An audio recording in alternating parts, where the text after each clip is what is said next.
नमस्कार, मेरा नाम ज्ञानेश्वर है और आपने देखना शुरू किया है लाइव क्षैतिज। मेरे साथ रोज की तरह दिल्ली से जुड़ रहे हैं देश के जाने माने सीनियर जर्नलिस्ट अजीत। अजीत जी, बिहार में नए नए बखेरे पैदा हो रहे हैं। बिलौटी की चर्चा भी करेंगे, भरत तिवारी हत्याकांड की चर्चा करेंगे जहां आज चिराग पासवान पहुंचे थे और मां के साथ वह गले लिपट कर रोए और उन्होंने कहा रक्षक ही जब भक्षक बन जाए तो फिर क्या कहें। मतलब सवाल तो उठा दिया चिराग पासवान ने। और जो बहुजन महापंचायत की बात हो रही थी उसे लेकर कुछ विवाद है। वैसे तो आधिकारिक तौर पर अनुमति जो है वह रद्द कर दी गई है। 5 जुलाई को बहुजन महापंचायत नहीं होना है।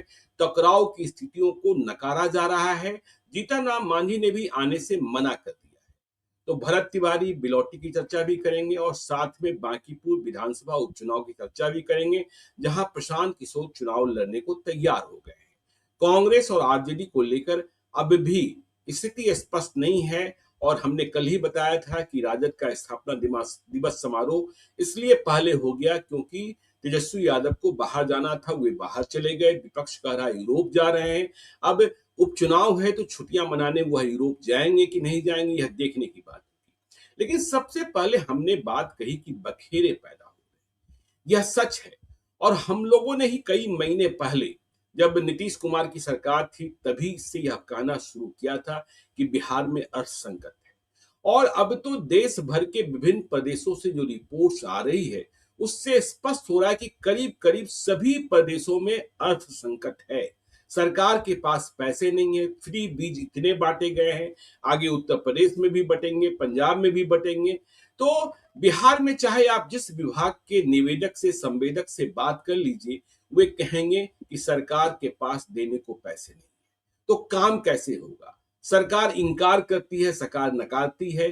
केंद्र से भी मिलने वाला पैसा पता नहीं कहां लटक जा रहा है, अटक जा रहा है। अब जबकि पूर्ण रूपेण बिहार में डबल इंजन की सरकार है। जब सम्राट चौधरी मुख्यमंत्री बन गए हैं, भाजपा की सरकार बन गई है, तो राजस्व प्राप्ति के लिए नए नए रास्ते तलाशे जा रहे हैं और ऐसे रास्ते तलाशे जा रहे हैं जो सरकार को अलोकप्रिय बना सकती है। जैसे देखिए, अब सरकार ने, बिहार सरकार ने फैसला किया परसों कैबिनेट की बैठक में कि जो स्टेट हाईवे हैं वहां भी टोल टैक्स वसूले जाए। अब तो यह बड़ी चिंता की बात हो गई। पहले देखिए, जब कोई व्यक्ति गाड़ी खरीदता था तभी वह रोड टैक्स दे देता था। खैर, वह जमाना चला गया। फिर टोल टैक्स बड़े बड़े राजमार्ग पर वसूले जाने लगे।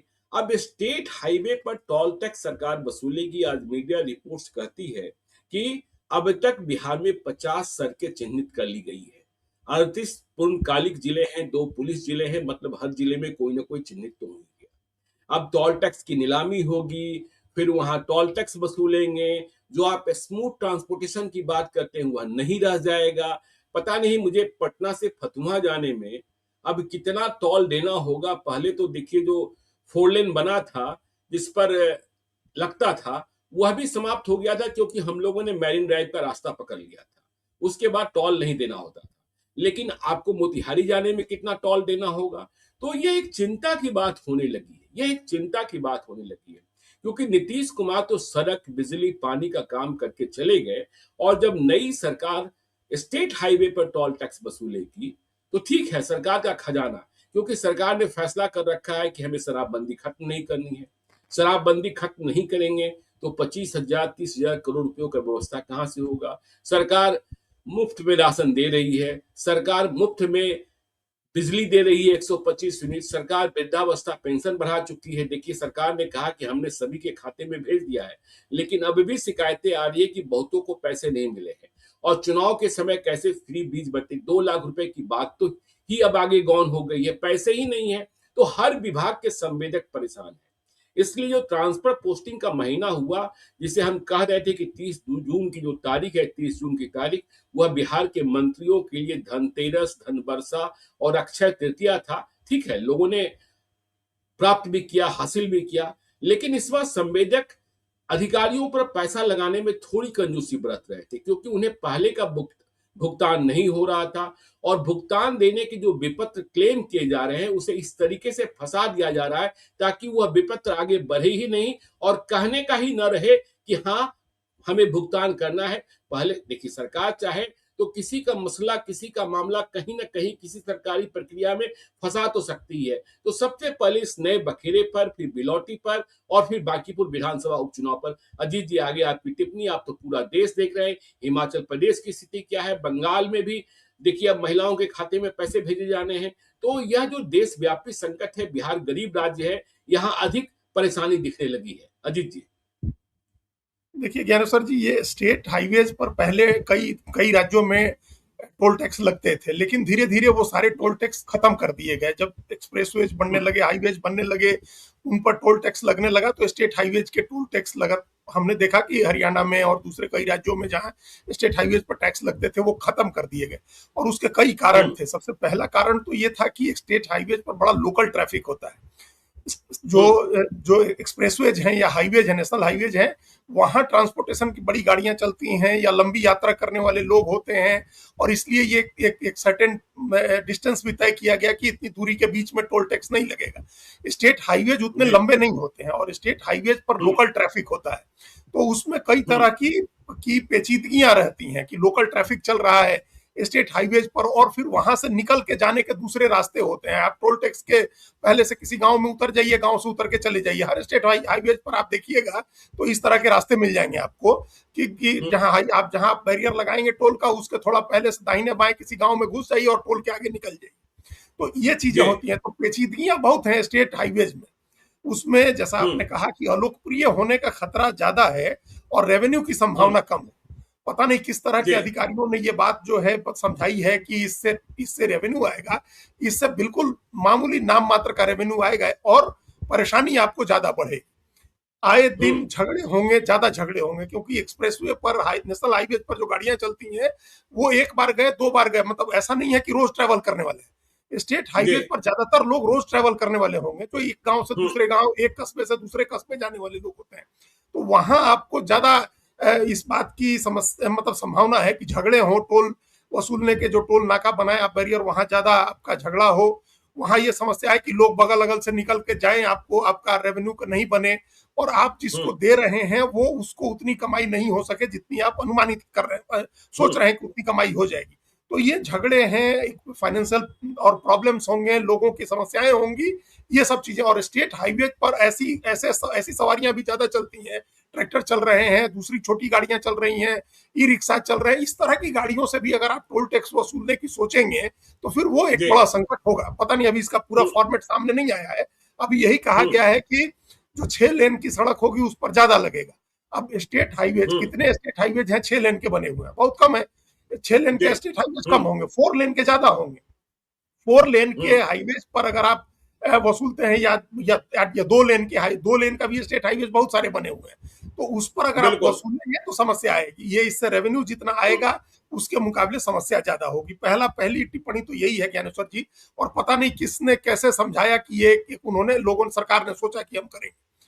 दूसरी बात जो आपने कही, एक बात की, जो अभी रेवेन्यू का जो संकट है सारे राज्यों में, हम लोग उस पर भी करते हैं बात। ये जो पहले लगता था कि वन टाइम रोड टैक्स जमा कर दीजिए, उसके अलावा आपको कुछ भी पैसा देने की जरूरत नहीं होती थी। वन टाइम रोड टैक्स आपने जमा कर दिया, 15 साल का जमा होता था, उसके बाद कुछ नहीं देना होता था, रजिस्ट्रेशन और रोड टैक्स कर लीजिए। अब एक जो अब क्या सिस्टम बन गया है ज्ञानेश्वर जी, कि एक मान लीजिए कि गाड़ी खरीदने वाला अगर एक मुर्गा है, वो उस मुर्गे को सरकार 4 बार हलाल कर रही है। ये सोचिए, एक मुर्गे को 4 बार आप हलाल कर रहे हैं। पहले तो गाड़ी जब खरीदिएगा आप, उस पर 28% का वो आपको वो जीएसटी लगती है। अगर कोई व्यक्ति 30 लाख 40 लाख की गाड़ी खरीद रहा है तो उसमें 28% सरकार ले रही है। गाड़ी बनाने वाली कंपनी, आज हम एक नाम लेकर के कहें कि टोयोटा की एक गाड़ी है, तो जापान की उस कंपनी को 50,000 1 लाख रुपया मिलेगा एक गाड़ी पर। 30 लाख की गाड़ी बेचेगा, 40 लाख की गाड़ी बेचेगा तो 40 लाख की गाड़ी बेचेगा तो, और उस पर सरकार को जो मिलेगा वो लगभग 7 लाख के करीब सरकार लेगी जीएसटी। तो पहले तो आपने गाड़ी बनी तो गाड़ी पर जीएसटी लेकर के उसकी कीमत बढ़ा करके रखी है, फिर किसी ने वो खरीद ली तो आपने रजिस्ट्रेशन और रोड टैक्स बहुत हाई कर रखा है। वो रजिस्ट्रेशन कराएगा, रोड टैक्स भरेगा, दूसरी बार कटा। उसके बाद जब वो गाड़ी लेकर के निकलेगा तो वो पेट्रोल पंप पर पेट्रोल और डीजल जो डलवाएगा उस पर 40% तक सरकारें टैक्स लेती है। तो वो 40% टैक्स भर के पेट्रोल डीजल अपनी गाड़ी में डलवाएगा, और वहां प्रति लीटर आप रोड इंफ्रास्ट्रक्चर का सेस लेते हैं प्रति लीटर 1 रुपया। अब करोड़ों जी करोड़ लीटर, सैकड़ों करोड़ लीटर रोज अगर डीजल पेट्रोल बिक रहा है तो उतना करोड़ रुपया 1 रुपए के हिसाब से प्रति लीटर रोड इंफ्रास्ट्रक्चर का सेस ले रहे हैं, जो रोड हम्म इंफ्रास्ट्रक्चर बनेगा, और उसके बाद जब गाड़ी लेकर के निकलिए तो आप उस पर टोल ले रहे हैं। तो ये 4 जगह 5 जगह आप एक मुर्गी को हलाल कर रहे हैं, और उसके बाद प्रेस कॉन्फ्रेंस होगी तो क्या कहा जाएगा कि आप लोग टैक्स भरिए, क्योंकि आपके टैक्स के पैसे से हम सड़क बनवाते हैं। अब हमारे जी टैक्स के पैसे से अगर आप सड़क बनवाते हैं तो ये 5 बार और टैक्स हमसे क्यों वसूल रहे हैं? ये इस बिल्कुल ऐसा सिस्टम पूरी दुनिया में कहीं नहीं होगा, लोगों का शोषण करने का, लोगों की जेब काटने का जो सिस्टम सरकार ने बना रखा है।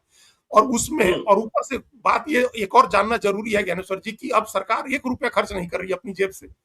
सरकार अब जो हम्म प्रधानमंत्री ग्राम सड़क योजना छोड़ दीजिए, या कुछ और स्ट्रेटेजिक सड़कों को छोड़ दीजिए, जो बीआरओ वगैरह बनाते हैं उनको छोड़ दीजिए, तो सरकार हम्म पैसे अपने पैसे से टैक्स सड़क नहीं बना रही। पहले ईपीसी जी कॉन्ट्रैक्ट होते थे जिसमें इंजीनियरिंग प्रोक्योर और कंस्ट्रक्ट करके वो ठेकेदार को सारा पैसा सरकार देती थी।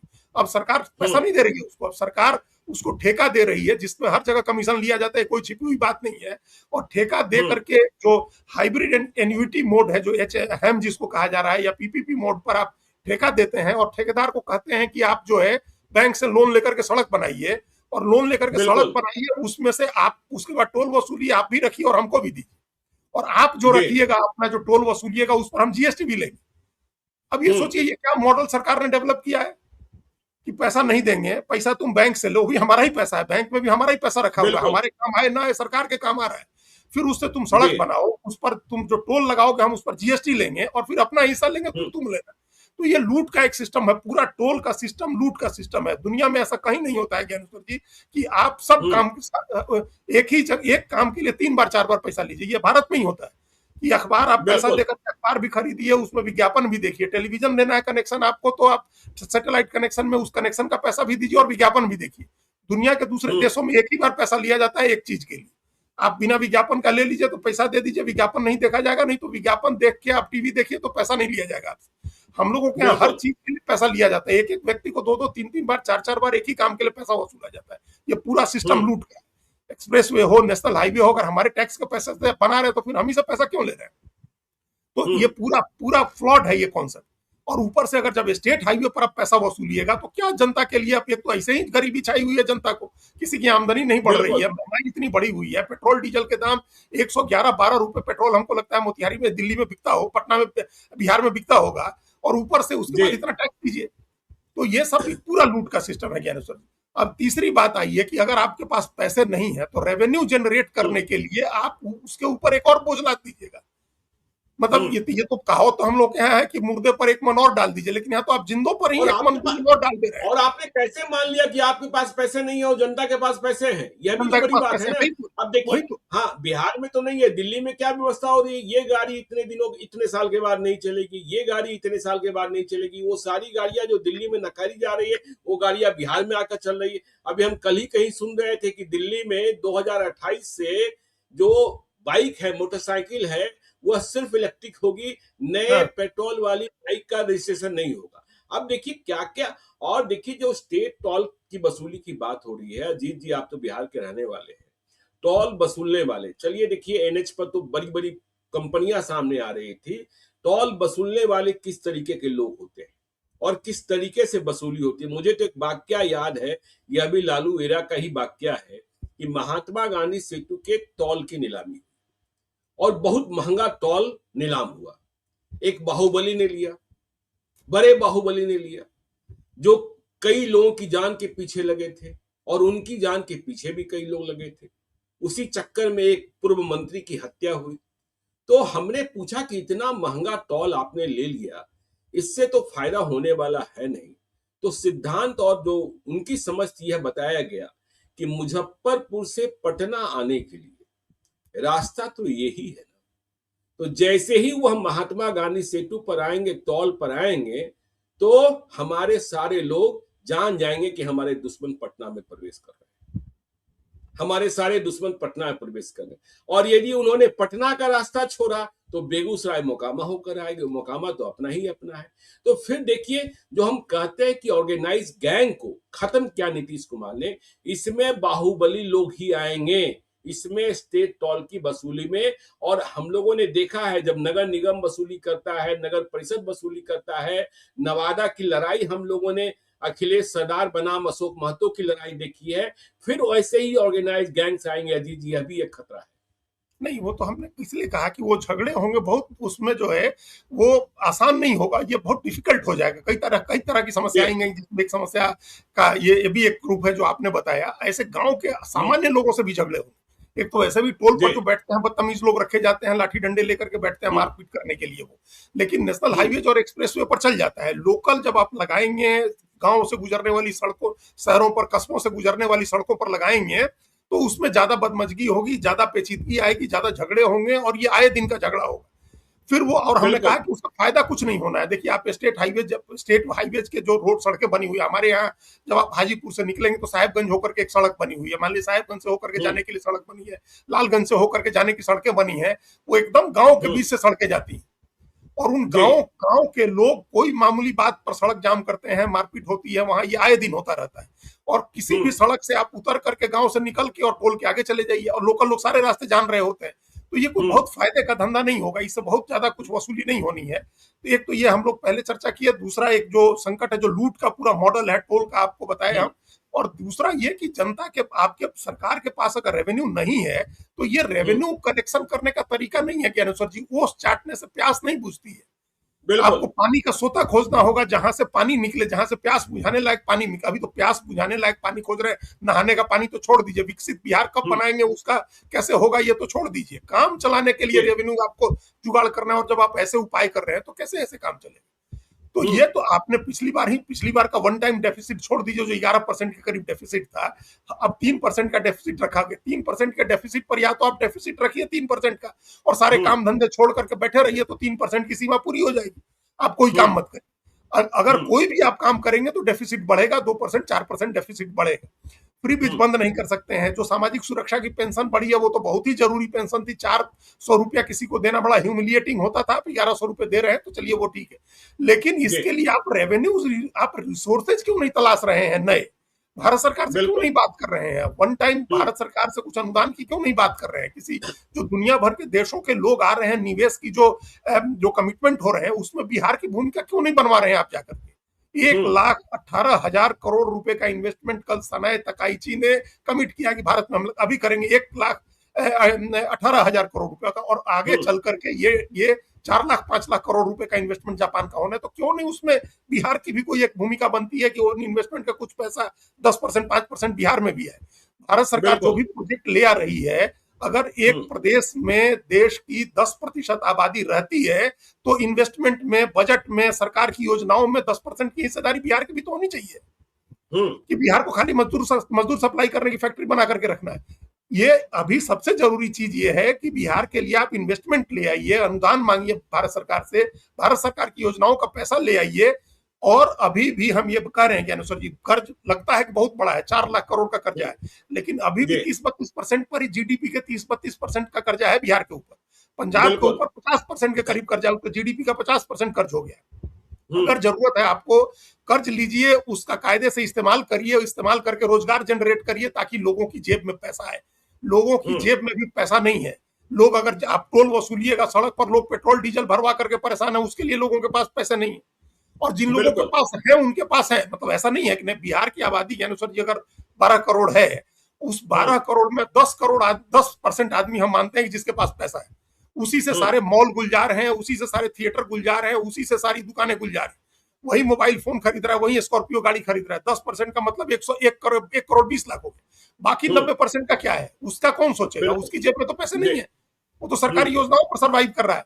तो उसका हम्म, भी ध्यान रखना होगा, और उसका ध्यान सरकार को ही रखना होगा। सरकार इन्वेस्टमेंट करे, सम्मानजनक नौकरी, नियमित वेतन वाली नौकरी जब तक नहीं मिलेगी, तब तक गरीबी दूर करने का कोई उपाय कामयाब नहीं हो सकता। आप इस तरह के उपायों से हम 500,000 करोड़ रुपया जुटा भी लेंगे तो उसे कोई फर्क नहीं पड़ना है। बिल्कुल। इसलिए बड़ा सोचना चाहिए, बड़ा विजन रखना चाहिए। बड़ा नैरो विजन है ये, जो इस तरह के काम और होते हैं। बिहार ही छोड़ के देश के सभी प्रदेशों की स्थिति अभी हम लोग ऑफ कैमरा बात कर रहे थे 2 दिन पहले, बंगाल में भी क्या 36,000 करोड़ रुपए देखिए, का बंदोबस्त बन रहा है। 36,000 करोड़ रुपया देना है। 3,000 करोड़ जी, रुपए महीने का देना है महिलाओं को। 3,000 जी, रुपया एक महिला को आप देंगे, और 1 करोड़ से ज्यादा महिलाओं को देंगे। 3,000 हम्म, रुपया बताइए तो मुंबई में, महाराष्ट्र जैसे स्टेट में आप 1,500 रुपया दे रहे हैं, हम्म, और कल आप बंगाल में 3,000 रुपया देंगे। हम्म। अब इस तरह की बातें जो हैं एकदम वोट लेने के लिए आप लोग कुछ भी कहते हैं। जैसे झारखंड सरकार 2,500 रुपए दे रही है महिला, दिल्ली में बिल्कुल। 1,500 रुपया मिल रहा है महिलाओं को, महाराष्ट्र में 1,500 रुपया मिलना है, और हम्म। पंजाब में 1,000 रुपया मिल रहा है, और झारखंड में 2,500 रुपया मिल रहा है महिलाओं को। काहे तो बीजेपी ने कमिट कर दिया था कि हम 2,500 रुपया देंगे हर महिला को, और बाकी सारे हम्म। काम धंधे छोड़ करके वहां के मुख्यमंत्री आराम से बैठे हुए हैं, ऐश मौज कर रहे हैं, जोना फॉल घूम रहे हैं, जहां तहां घूम रहे हैं, और सारा पैसा जो है सो महिलाओं में बटेगा, मैया सम्मान योजना होगा, काम धंधा हम्म। नहीं होगा। तो ये स्थिति हो गई है हर स्टेट में कि वोट बिल्कुल। पैसा बांटो और वोट ले लो, चुनाव जीत जाओ, बाकी कुछ काम हो ना हो कोई फर्क नहीं पड़ता। प्राइवेट जी। कंपनियों को कुछ काम दे दो, वो लोग कुछ कर लेंगी तो कर लेंगी, नहीं तो कोई बात नहीं। ये मॉडल नहीं हम्म। चले। तो ये मॉडल नहीं चलेगा। चलिए अब तो आगे चलते हैं, बिलौटी की बात करते हैं। चिराग पासवान, एलजेपीआर के सुप्रीमो, भारत सरकार में केंद्रीय मंत्री, आज वह पहुंचे भरत तिवारी के परिजनों से मिलने, और बिलौटी जाने के पहले उन्होंने कल अमित शाह से मुलाकात की, और बाजाबता हैंडल एक्स पर उन्होंने लिखा कि उन्होंने राजगीर में 2 पासवान युवकों की हत्या और बिलौटी में भरत तिवारी की हत्या के मसले पर बातचीत की। जब अमित शाह से बातचीत की तो आशय साफ है कि वह कहने गए थे, पुलिस की शिकायत करने गए थे, और उन्होंने आज जाकर बिलौटी में कहा भी कि जब रक्षक ही भक्षक बन जाए। तो देखिए, हम फिर से उसी मुद्दे पर आते हैं कि एनडीए के भीतर भी बिलौटी की घटना को लेकर मतांतर की स्थिति है, मतभेद की स्थिति है, अपना अपना स्कोर करने की स्थिति है, क्योंकि जो सबन मतदाताओं में नाराजगी है, आगे हम लोग बांकीपुर में भी चर्चा कर लेंगे, वह सभी पार्टियों को लग रहा है सिवाय आरजेडी के। आरजेडी ने कोई विशेष मुहिम नहीं छेड़ी, क्योंकि उन्हें लगता है कि सबन हमारे साथ जुड़ने वाले कहां हैं। तो चिराग पासवान यदि कहें कि भरत तिवारी के खिलाफ या बहुजन महापंचायत की बात को लेकर जीतन राम मांझी ने जो पहल शुरू की, जिससे लगा कि जातीय टकराव हो जाएगा, अब वह 5 जुलाई को बहुजन महापंचायत नहीं होना है, सारी अनुमति कैंसिल कर दी गई है एसडीएम ने भी। नागमणि कुशवाहा किस तरीके का बयान दे रहे हैं? नागमणि कुशवाहा का बयान भले ही दिखने में लग रहा हो कि वह सम्राट चौधरी के पक्ष में है, लेकिन वह सम्राट चौधरी को नुकसान पहुंचा रहा है। यह बात सम्राट चौधरी भी समझ रहे होंगे। और कल इस मुद्दे पर अशोक चौधरी ने भी कहा, बिहार सरकार के जदयू के मंत्री ने, उन्होंने कहा हत्या गलत है भरत तिवारी के साथ जो हुआ आत्मसमर्पण के बाद, लेकिन नागमणि कुशवाहा को कौन पूछता है। तो बिलौटी, चिराग पासवान का जाना, बहुजन महापंचायत का रद्द होना, और ये सारी स्थितियां परिस्थितियां जो है फिर से ये साबित कर रही है कि बिलौटी की घटना को सरकार ठीक से हैंडल नहीं कर पाई है। अब सवाल यह भी उठने लगा है कि जो डीएसपी उस वक्त थे, राजेश कुमार शर्मा साहब, उनका पदस्थापन कैसे हो गया। देखिए, निलंबन नहीं हुआ तो पदस्थापन कहीं ना कहीं तो होगा, कितने दिनों तक पदस्थापन के प्रतीक्षा में रहेंगे। फिर से वही सवाल सरकार हैंडल नहीं कर पा रही है, और यह आग जो है वह और ही सुलग रही है। अब तो चिराग पासवान आ गए, जो एक एनडीए के घटक दल के एक बड़े नेता हैं। देखिए, ये एक ऐसी चीज है, एक ऐसी घटना है ज्ञानेश्वर जी की, इस घटना की निंदा लगातार सब आदमी कर रहे हैं, हम लोग भी कर रहे हैं। एक्स्ट्रा हम्म। जुडिशियल किलिंग हम लोग भी बता रहे हैं, दूसरे लोग भी बता रहे हैं, ये कोई ऐसी बात नहीं है। और चिराग हम्म। पासवान ने बार बार उसमें हत्या लिखा है कि भरत तिवारी की हत्या, सब आदमी यही कह रहा है हम्म। कि हत्या हुई है। मुठभेड़ मानने को तो कोई तैयार नहीं है उसको, तो ये जी। घटना तो, ये चीज तो तय है कि वो मुठभेड़ नहीं है, लोग नहीं मान रहे हैं कि मुठभेड़ है। और अगर मुठभेड़ नहीं है, हत्या है, और इतना जब कंसेंसस है, हर व्यक्ति ये कह रहा है, जो वीडियो सामने है, तो इसके बाद भी पुलिस ने जो कार्रवाई नहीं की, सस्पेंशन नहीं किया, अधिकारी का फिर पदस्थापन हुआ, जिसको इस तरह से प्रचारित किया जा रहा है कि उनका प्रमोशन हुआ, तो ये हम्म। चीज, इससे ऐसा लग रहा है कि सरकार की मंशा इस मामले को दूसरे सामान्य मामलों की तरह समाप्त हो जाने देने की नहीं है। इसमें कहीं हम्म। ना कहीं सरकार को भी या बीजेपी को भी लग रहा है कि इसका कुछ पॉलिटिकल लाभ मिल सकता है। अगर कोई हम्म। दूसरा पक्ष ये इशू बना रहा है, जातीय पक्ष बना रहा है, जातीय इशू बना रहा है, तो उसके हम्म। उसके मुकाबले जो दूसरा नैरेटिव बन रहा है, वो नैरेटिव बीजेपी को सपोर्ट कर सकता है। ये जी। अब धीरे धीरे ये चीज हमको लगता है ये स्पष्ट हो रही है, ये बात ऐसा बीजेपी के मन में कहीं ना कहीं है। लेकिन अब हम्म। सवाल है कि अगर ये नैरेटिव बन रहा है कि भरत तिवारी के नाम पर ब्राह्मण का मामला उछल रहा है और उससे बहुजन एकजुट हो रहे हैं, तो फिर ये बात एनडीए के घटक दलों को क्यों नहीं समझ में आ रही है, वो क्यों स्कोर हम्म। करने जा रहे हैं? उनको तो, बिल्कुल। उनको भी तो ये बात सोचनी चाहिए। तो ये कहीं ना कहीं एक कंट्राडिक्शन है इन सब के बीच में। चिराग पासवान का जहां तक मामला, हमको लग रहा है कि जीतन राम मांझी के बहुत एक्टिव होने के बाद चिराग पासवान को एक्टिव होना ही था।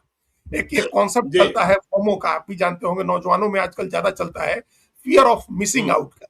तो फियर ऑफ जी। मिसिंग आउट ऐसी चीज है कि अमुक जगह सारे लोग चले गए, रील बना के डाल रहे हैं, तो हम क्यों नहीं गए। तो इस हम्म। चक्कर में सब आदमी जाता है उस जगह पर, भले उस जगह से उसका कोई लेना देना नहीं। तो हमको एक जी। वो भी कॉन्सेप्ट लग रहा है कि हर आदमी को जाना है कि अरे फला जी भी चले गए, ढिमकाना जी भी चले गए, अरे वो भी चले गए तो हम भी चले जाते हैं, और हम भी हम्म। चल के फोटो खिंचवा लेते हैं, हम भी चल के एक ट्वीट कर देते हैं, हम भी चल के एक वीडियो बनवा लेते हैं। तो ये भी चल हम्म। रहा है।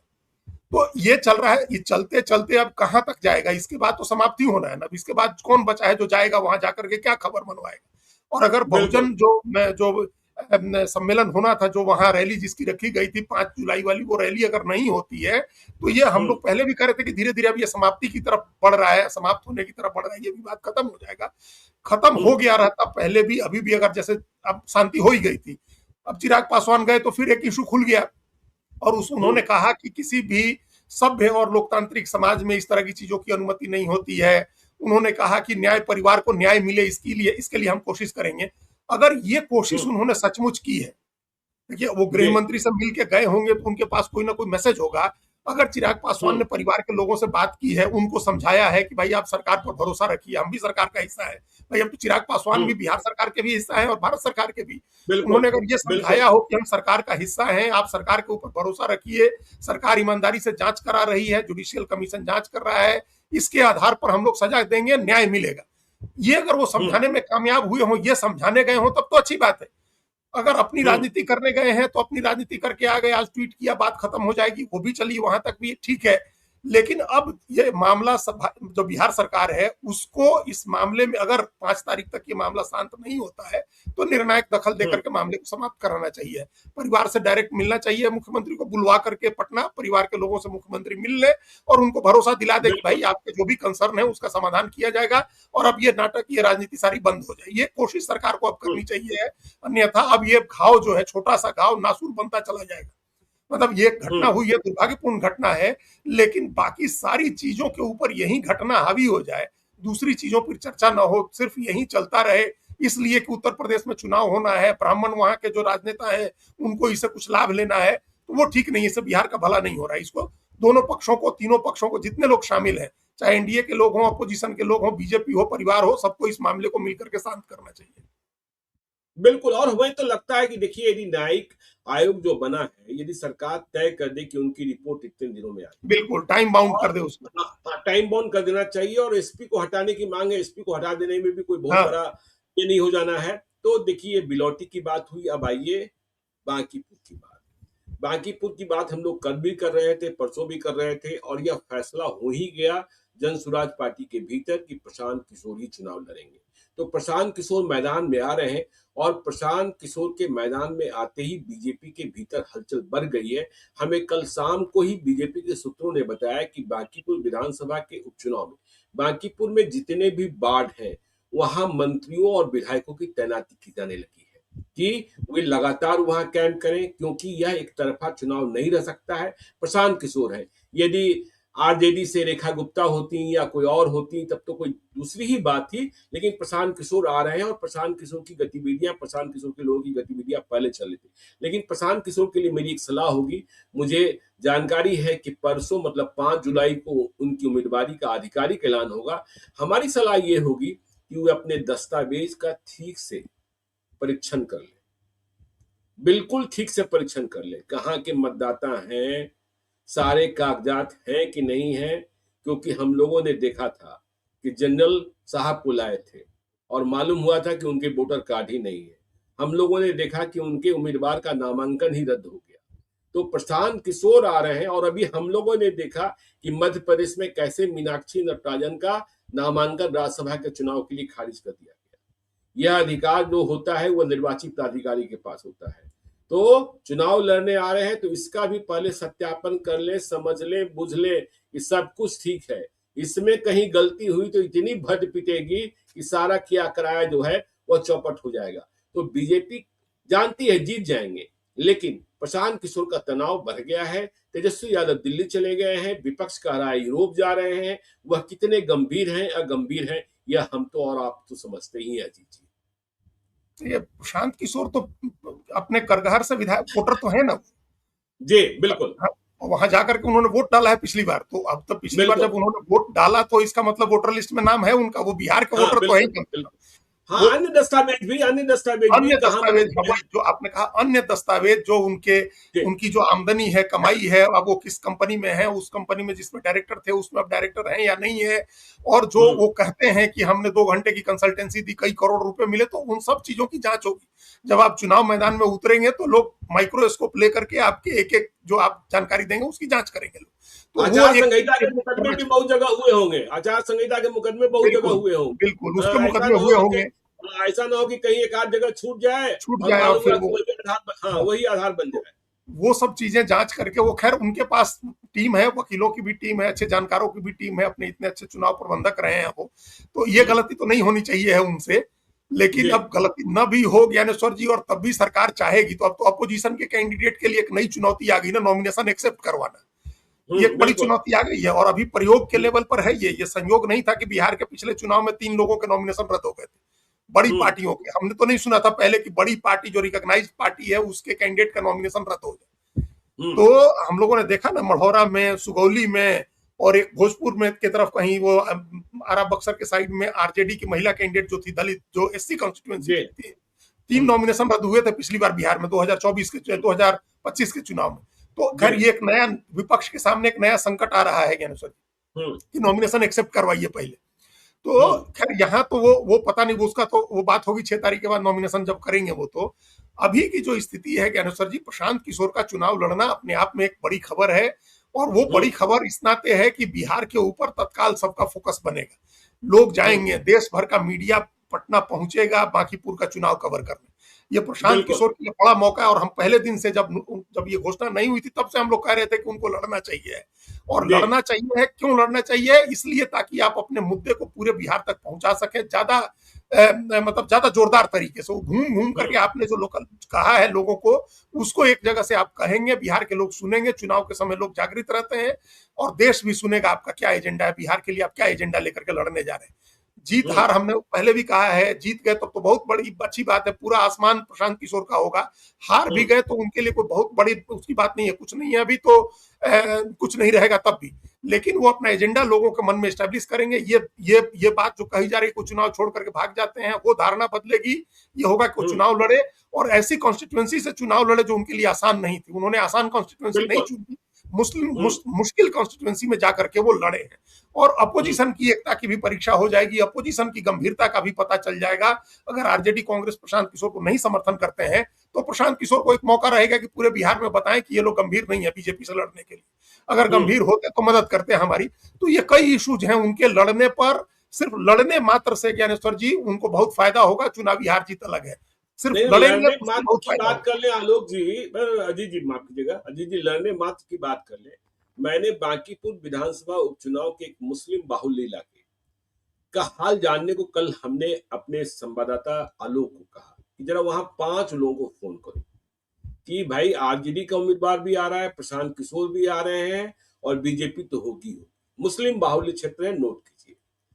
और देखिए कितना बड़ा डिवीजन है। प्रशांत किशोर का नाम आते ही 5 लोगों में से 3 लोगों ने कहा कि वह प्रशांत किशोर को वोट करेंगे, बिल्कुल, वह प्रशांत किशोर को वोट करेंगे। हाँ? और तो इसका आशय यह है कि उम्मीदवारी गंभीर हो जाएगी, नतीजे चाहे जो हो, बिल्कुल। नतीजे चाहे जो हो। हाँ, तो यह यही तो बात है। हाँ, यही बात हम लोग पहले से कह रहे हैं, पहले दिन से, जब जी, जब ये घोषणा नहीं हुई थी तब से कह रहे हैं कि उनको लड़ना चाहिए है। और हमने उस समय बनारस जाकर के अरविंद केजरीवाल के लड़ने की मिसाल भी दी थी, कि सपा भी लड़ी, बसपा बिल्कुल। भी लड़ी, कांग्रेस भी लड़ी।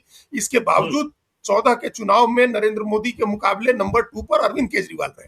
तो हुँ, अभी भी चुनाव लड़ते ही ये तो तय हो जाएगा कि मुकाबला बीजेपी वर्सेज जनसुराज पार्टी होगा, BJP candidate versus Prashant Kishor का मुकाबला होगा। और ये अपने आप हुँ, में एक उनकी बड़ी जीत होगी कि वो अपोजिशन का चेहरा है, जहां आरजेडी कैंडिडेट देगी तब भी।